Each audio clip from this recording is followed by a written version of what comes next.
Make a video. I think this would look good because no one can see that I look haggard. And me too. I look sort of like a We're both in the like a, Wait, a beach blonde. I don't want to use you here the full time, but I'll be still. Oh, I want to see you do it. Okay, that's such a great talent. Jesus. I learned how to do it tonight. It's pretty easy. I'm gonna say something. Ooh, that's beautiful. I'll do it when you're ready. No, go ahead and do it, and then I'll film you. But I love it. Ready?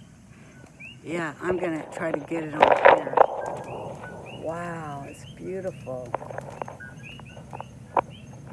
Awesome. You know some friggin' hula hooping, girl.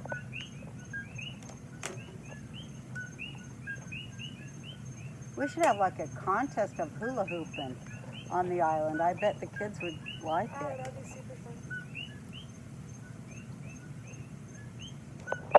We got to think of fun things for kids on this island so they don't go the wrong way because they're getting too much temptation over here. We got to give them art, and that keeps people off drugs. Art, that's good. Or on drugs.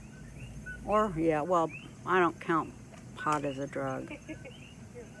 It's an herb. It's ganja. It's the mother. It's the green vine all the way to heaven. But anyway, what I was going to say is,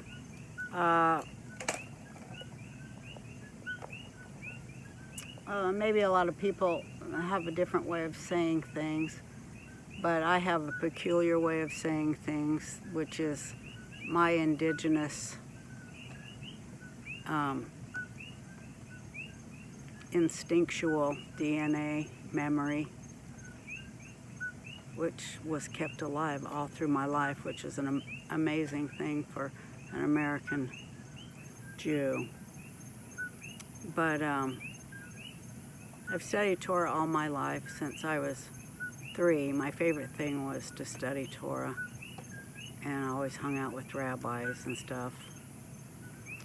And I also hung out with a lot of Mormon bishops, and also a lot of Baptists and Catholics and such. And then when I was older, with Buddhists and Hindus and, you know, everybody.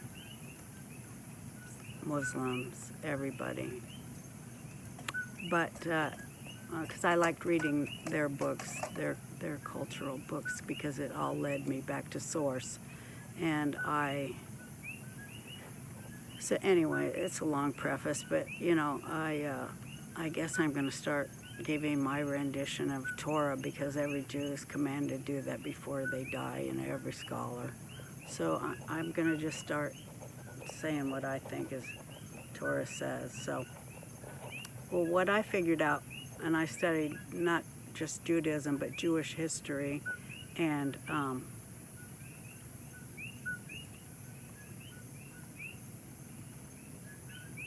archaeology and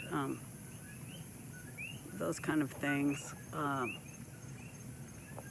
implements and all of that stuff. I followed that all my life, as well as what happened to all the Jewish implements in our temple, our second temple, the implements that were made to, you know, hold our people together in ritual prayer together. They've done a lot to get that to stop, but still it goes on. Isn't that amazing? After everything, it's still here. Anyway, what I discovered in Torah is that it's a big code. It's a code within a code within a code. It's 3, and it's wrapped up like a challah bread, like a braided bread. And I'll talk about how I peeled back the layers of negativity which exist in it, the klipa that were forcefully put in there by imperialist conquerors and such. Because there is a language and a calendar, and it still exists, even though the opponent